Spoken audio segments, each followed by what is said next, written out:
नमस्कार, मैं हूं आपके साथ विभा उपाध्याय। न्यूज 18 की आपसे गुजारिश है कि आप घर में रहें, बाहर नहीं निकलें। लॉकडाउन को हल्के में मत लीजिए। इस वायरस को हराने का यही एक सबसे बेहतर और कारगर तरीका है। इसलिए घर पर रहिए, सुरक्षित रहिए और दूसरों को भी सुरक्षित रखिए।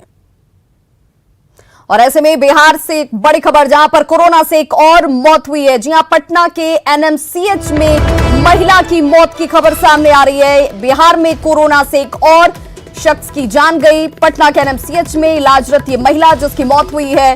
कोरोना से मरने वालों की संख्या अब 7 पहुंच चुकी है। बिहार में कोरोना मरीजों की संख्या 879। ये वो संख्या जो संक्रमण के बाद अब तक सामने। मजदूरों की वापसी के बाद इस आंकड़े में बेहद तेजी देखी जा रही है। ये जरूर चिंता का विषय इस वक्त, बिहार में कोरोना से एक और मौत। प्रधानमंत्री नरेंद्र मोदी का राष्ट्र के नाम संदेश और मेगा पैकेज सिर्फ देश की जनता को ध्यान में रखकर नहीं है, बल्कि ये दुनिया को बड़ा संदेश देने वाला है। आत्मनिर्भरता के मंत्र के साथ आगे बढ़ने जा रहा भारत चीन जैसे देशों के लिए भी बड़ी चुनौती पेश करने जा रहा है, जो दुनिया भर में आर्थिक दादागिरी दिखाता है। 20 लाख करोड़ रुपए का एक पैकेज 2020 में देश की विकास यात्रा को 20 लाख 2020 में।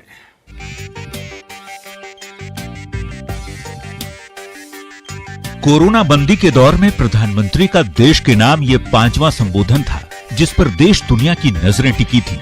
पीएम ने देश को संकट से उबारने के लिए 20 लाख करोड़ के भारी भरकम आर्थिक पैकेज का ऐलान कर दिया।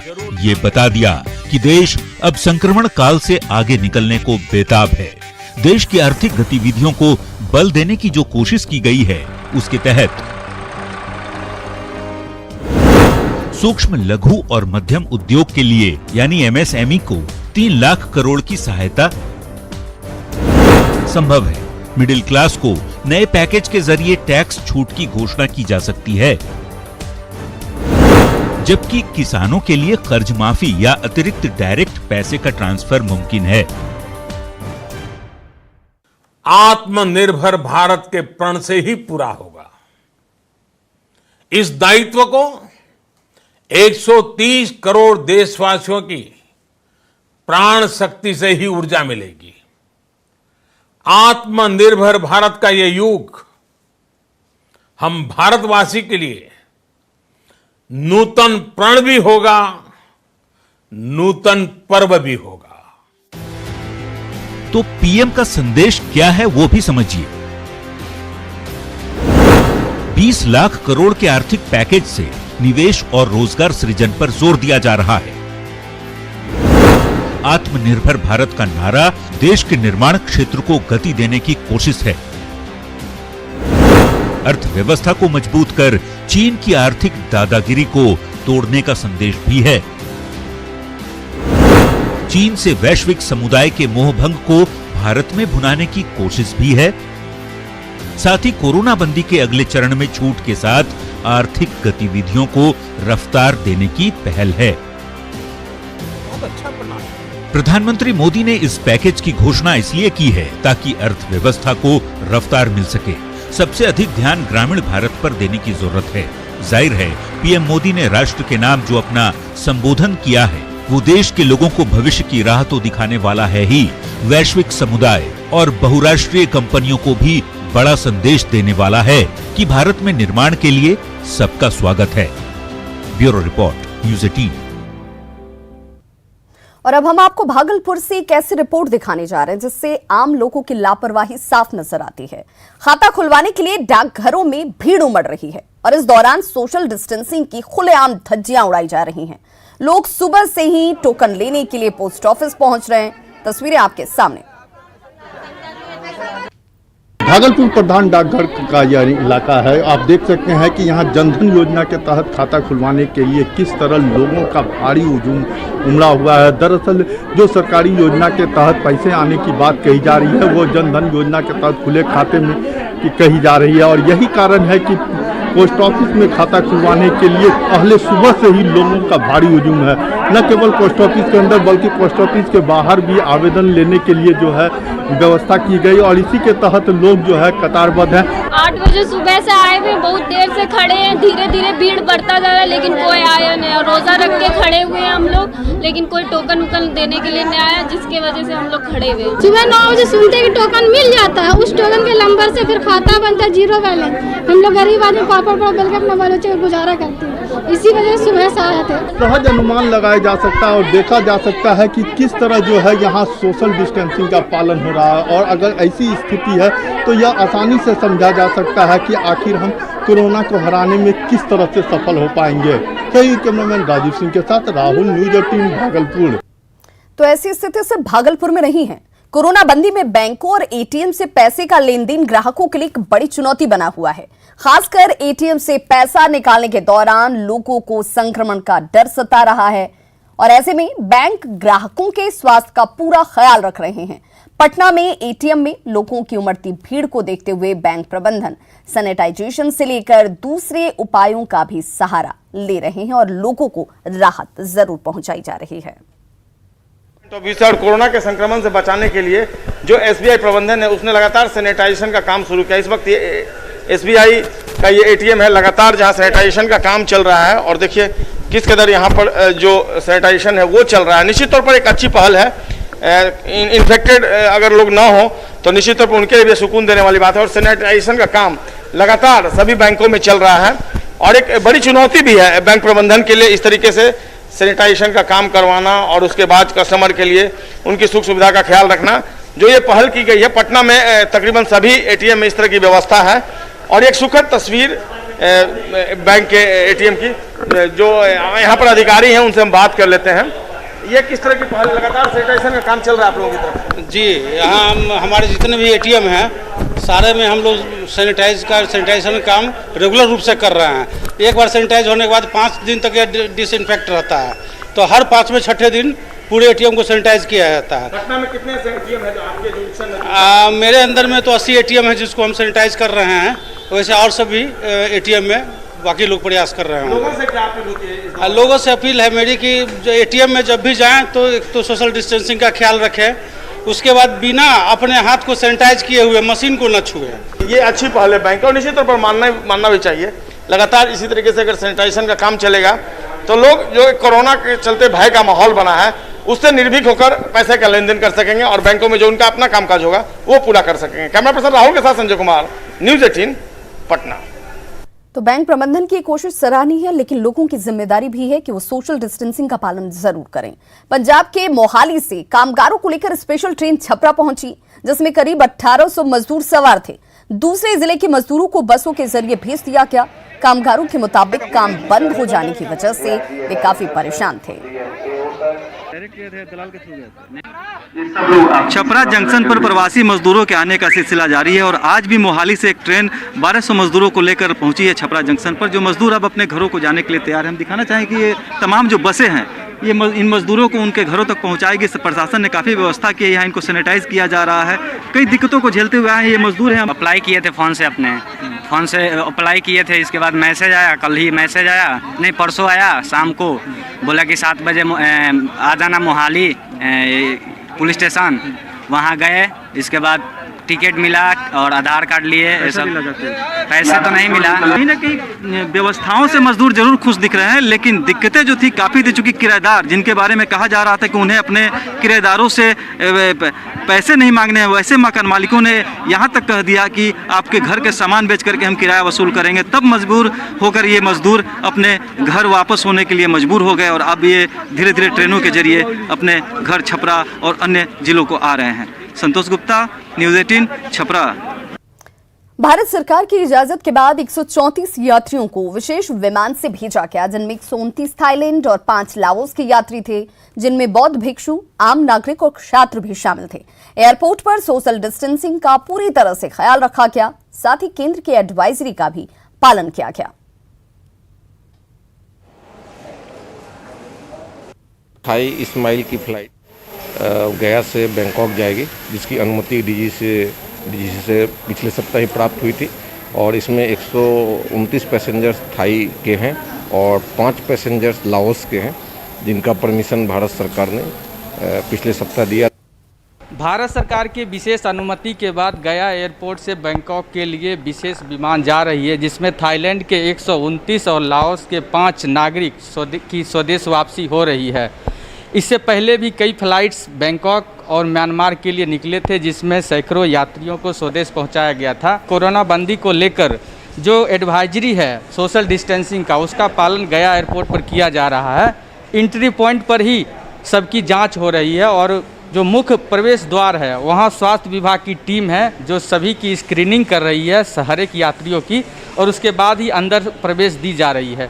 जो 129 और 5 यानी कुल 134 यात्री जो आज जा रहे हैं बैंकॉक के लिए, उनमें से कई बौद्ध भंते, बौद्ध भिक्षु, छात्र और वहां के नागरिक हैं।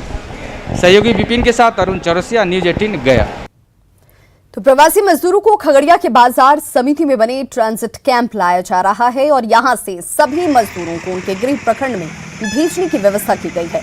जो प्रवासी मजदूर पैदल आ रहे हैं उन्हें भी कैंप लाया जा रहा है। यहां खाने पीने और मेडिकल जांच की व्यवस्था की गई है। ट्रांजिट कैंप का जायजा लिया खगड़िया संवाददाता दिग्विजय ने। हम इस समय खड़े हैं खगड़िया के बाजार समिति मैदान के पास में, जहां पर बिहार सरकार के द्वारा ट्रांजिट कैंप की व्यवस्था की गई है और यहां पर लगभग बिहार के हर जिले के लिए बसें खुलती है। जो भी प्रवासी मजदूर यहां पहुंचते हैं उनको घर तक और अपने प्रखंड तक पहुंचाने के लिए जिला प्रशासन ने यह व्यवस्था की है। इस कैंप में हम आपको दिखाना चाह रहे हैं कि जो भी प्रवासी मजदूर बाजार समिति ट्रांजिट कैंप तक पहुंचते हैं उनको बस के माध्यम से उनको गृह प्रखंड सहरसा, सुपौल, मधेपुरा, छपरा, सिवान जहां भी है उनके गृह जिला वहां से भेजने की व्यवस्था की गई है। और जो प्रवासी मजदूर इस कैंप में पहुंच रहे हैं उनको खाने की व्यवस्था की गई है, चाय से लेकर के सभी तरह की व्यवस्था की गई है। और जैसे जैसे बिहार के अन्य जिलों से यहाँ बस पहुँचती है और उनको घर पहुँचाने की जो है व्यवस्था की गई है। इस समय हमारे साथ खगड़िया DTO हैं, उनसे हम जानने की कोशिश करते हैं। सर, क्या व्यवस्था यहाँ पर की गई है?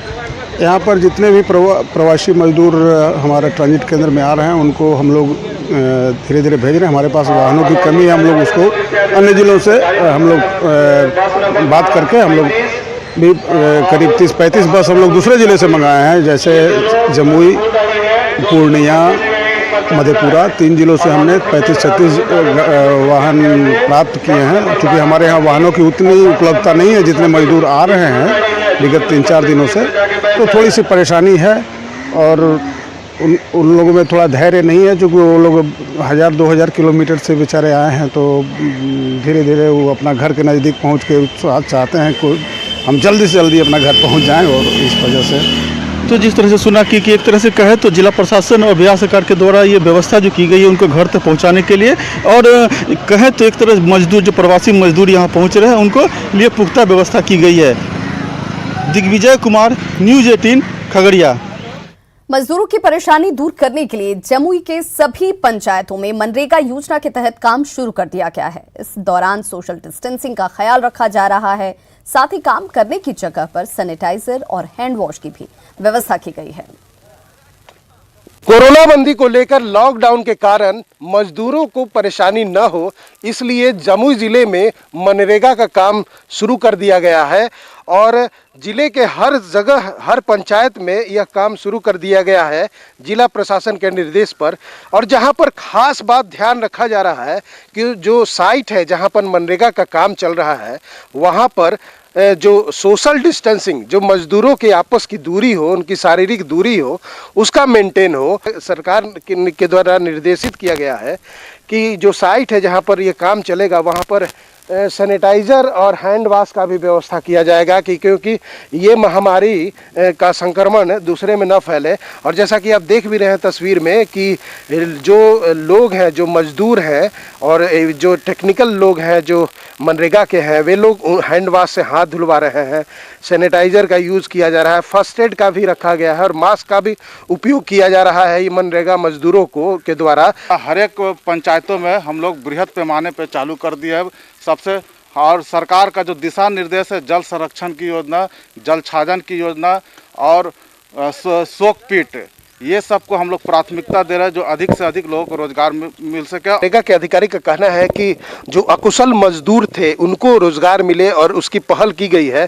और खास तौर पर ये जमुई जिले के सदर प्रखंड का अमृत पंचायत का एक तालाब का साइट है, जहां पर खुदाई हो रहा है तालाब का, और यहाँ पर जल जीवन हरियाली की भी बात की जा रही है, उसकी भी तैयारी की जा रही है। कहने का साफ है कि जिन मजदूरों को रोजगार नहीं मिल रहा था लॉकडाउन के वजह से, उन्हें रोजगार दिया जा रहा है ताकि उनकी भी जिंदगी आसान हो जाए। केसी कुंदन, न्यूज़ 18 जमुई। पूर्व मध्य रेल के जीएम एलसी त्रिवेदी ने पटना जंक्शन का निरीक्षण किया और अधिकारियों को कई दिशा निर्देश भी दिए। उन्होंने रेलवे की तैयारी पर बातचीत की। एलसी त्रिवेदी से बात की हमारे सहयोगी रजनीश कुमार ने। रेल सेवा बहाल होने के बाद रेलवे प्रशासन लगातार सतर्क है। ऐसे में पूर्व मध्य रेल के जीएम एलसी त्रिवेदी पहुंचे हैं पटना जंक्शन। हम सीधे बात करते हैं, आखिर किस तरह के इंतजामात हैं और तैयारी क्या चल रही है। बाहर से माइग्रेंट लेबर जो हैं बिहार के, उनको लाने के लिए रेलवे ने एक बहुत ही व्यापक स्तर पर तैयारियां की हैं। आज तक 178 ट्रेन माइग्रेंट श्रमिकों के साथ यहाँ पहुंच चुकी हैं। 78% रेशियो बता रहा है जो प्रवासी बिहारी आ रहे हैं उनमें पॉजिटिव की पुष्टि हो रही है। कितनी बड़ी चुनौती है आपके रेलवे प्रशासन की? ये एक बहुत बड़ी चुनौती है और आपको जानकारी देना चाहता हूं कि हमने व्यापक स्तर पर जो यात्री लोग ट्रेन में चढ़ रहे हैं, जो उतर रहे हैं, उनकी स्क्रीनिंग के लिए प्रबंध किए हैं। उनको हमने सलाह दी है अपना आरोग्य सेतु ऐप अपने कंप्यूटर, अपने मोबाइल फोन में लोड करके रखें, फेस मास्क लगाएं और ट्रेन के अंदर भी हमने पर्दे और जो पहले बिस्तर इत्यादि देते थे वो सेवाएं बंद कर दी हैं। 7 दिन का लक्ष्य रखा। कोई वार्ता हुई है रेलवे प्रशासन से सीएम की कि आखिर 7 दिनों के बाद ट्रेन पर विराम लग जाएगा? हमारा राज्य सरकार से एक लगातार समन्वय बना हुआ है और पूरे हाईएस्ट लेवल तक बना हुआ है। हमारा एक जॉइंट सेल है जिसमें हमारे अधिकारी, उनके अधिकारी बैठते हैं और जैसे ही उनकी तरफ से कोई एक रिक्वेस्ट आती है नई ट्रेन चलाने की, हम उस ट्रेन को तुरंत चला देते हैं। फिलहाल सामान्य होने की कब तक उम्मीद रख रहे हैं? एज ए जीएम क्या कहेंगे? और देश हमें जब भी सेवा का मौका देगा, जिस तरह के भी हमसे अपेक्षा रखेगा, हम उस स्तर पर काम करेंगे। बिल्कुल। तो हमारे साथ पूर्व मध्य रेल के जीएम एलसी त्रिवेदी थे जो बता रहे हैं कि देश हमें सेवा का मौका देता है और हर वक्त तैयार रहते हैं लड़ने के लिए। तो कहीं ना कहीं एक हौसला बढ़ाने वाली बात इन्होंने कही है। जाहिर है जिस तरह से रेलवे प्रशासन ने तैयारी की है तो निश्चित रूप से जो आने वाले जो यात्री हैं उनके लिए बेहतर इंतजाम फिलहाल दिख रहा है। कैमरामैन मनोज के साथ रजनीश कुमार, न्यूज़ 18 पटना। खबर कटिहार से, जहां पर कोरोना पॉजिटिव मरीजों की संख्या बढ़ने के साथ जिला प्रशासन सतर्क है और जांच को तेज कर दिया गया है। प्रशासन के साथ मेडिकल टीम महेश्वर एकेडमी सब्जी मंडी में करीब 50 दुकानदारों की जांच की और इसके साथ ही ये तस्वीर सामने आई। कटिहार में कोरोना पॉजिटिव 11 मरीज मिलने के बाद जिला प्रशासन कई स्तर पर कोरोना का संक्रमण आगे न फैले इसके लिए व्यापक तैयारी शुरू कर दी है। इसी कड़ी में आप देख सकते हैं प्रशासन की ये टीम जिसमें एसडीएम और एसडीओ जैसे अधिकारियों के साथ मेडिकल के लोग भी मौजूद हैं और सब्जी मंडी में पहुंचे हैं और सब्जी मंडी में सब्जी विक्रेताओं को लेकर खास बसों से कुछ समय के लिए लेकर जाया जा रहा है और इन लोगों का सैंपल मेडिकल कॉलेज में रैंडमली लिया जाएगा। उसके बाद अगर कोई भी पॉजिटिव एक्टिविटीज पाया जाता है तो उन लोगों को क्वारंटाइन किया जाएगा और नहीं तो फिर इन लोगों को लिए आगे जो छोड़ दिया जाएगा। इस तरह की बात फिलहाल किया जा रहा है। इसी कड़ी में कटिहार न्यू मार्केट की सब्जी मंडी में ये कवायद चलाया जा रहा है। सुब्रत, न्यूज़ 18 कटिहार। तो कोरोना बंदी में भागलपुर के एसएसपी आशीष भारती साइकिल की सवारी करते नजर आए। साइकिल से वो भागलपुर स्टेशन पहुंचे जहां श्रमिक स्पेशल ट्रेन महाराष्ट्र से करीब 1200 मजदूरों को लेकर पहुंचने वाली थी। हालांकि ट्रेन 10 घंटे लेट चल रही थी। श्रमिक स्पेशल ट्रेन सुबह 8 बजे पहुंची। उससे पहले एसएसपी ने खुद स्टेशन पहुंचकर विधि व्यवस्था का जायजा लिया।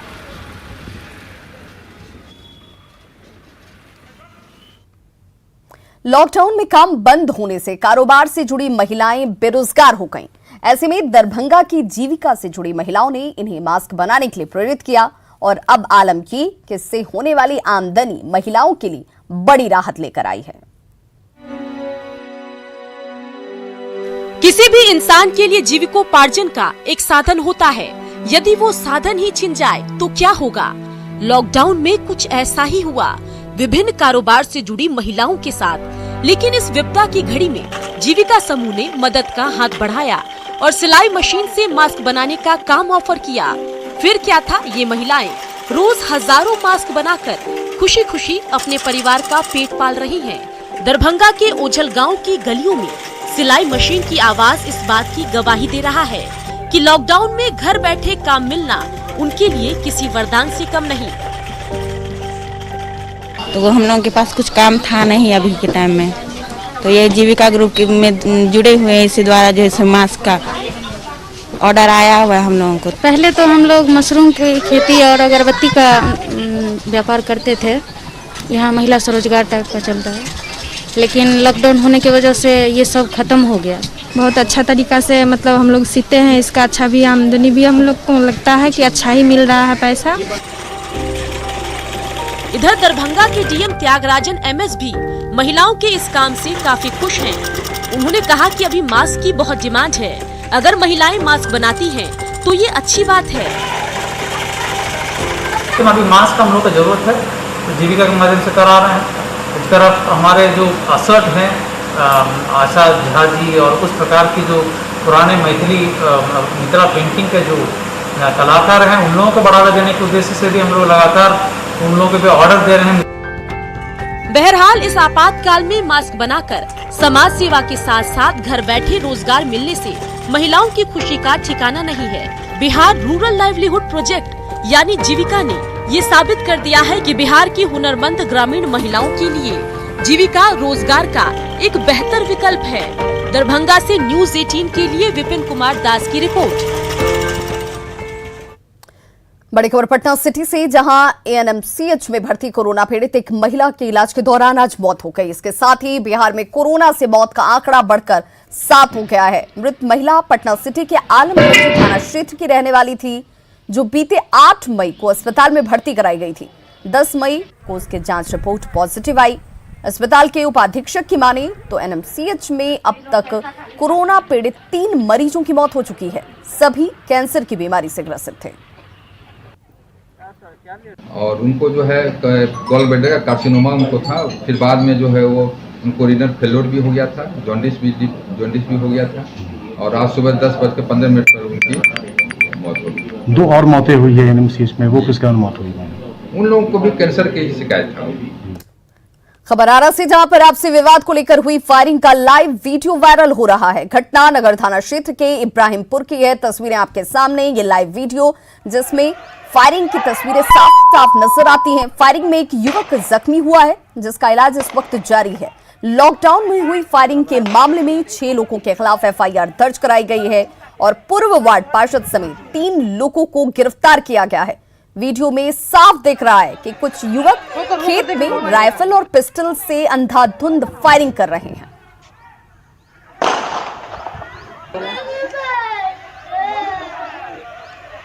तो लॉकडाउन है, जहां पर लोगों के बेवजह घर से बाहर निकलने पर रोक है, लेकिन देखिए किस तरीके से यहां पर अंधाधुंध फायरिंग की गई और लोगों की संख्या भी यहां पर देखी जा सकती है। लोग एक व्यक्तियों को गिरफ्तार किए हैं, लगातार छापेमारी की जा रही है, भागे हुए लोग, और वीडियो की भी जांच कराई जा रही है, चिन्हित किया जा रहा है। जो लोग भी इसमें शामिल हैं सभी की गिरफ्तारी सुनिश्चित की है। एक व्यक्ति जख्मी है और एक महिला को सर में चोट। तो जीवन अनमोल है और ये आपकी जिम्मेदारी है कि आप खुद को भी सुरक्षित रखें और दूसरों को भी।